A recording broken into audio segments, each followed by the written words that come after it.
2027 চনৰ কাৰণে চেঞ্চাছৰ কামত আহিছোঁ। আজি আমাৰ প্ৰথম এইটো পৰ্বতে মানে হাউচ অনলি চেঞ্চাছ নাম্বাৰটো দিয়া হ'ব। সকলো কি আছিলে মকছেদুল আলম ছাৰ, আপুনি ইয়াতে এইটো বিল্ডিং আপুনি নিজৰে হয়? ইয়াতে আমি সপ্তাহৰ পিছত বা 3-দিনমান পিছত আকৌ আহিম।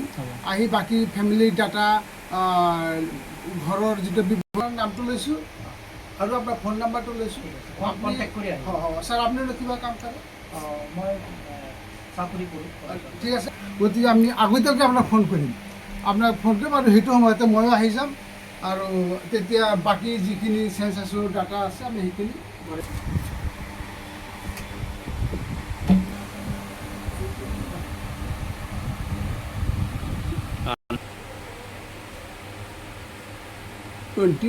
এইটো দিয়া হ'ল। ঠিক আছে, 21। তাৰমানে thank you. Thank you sir.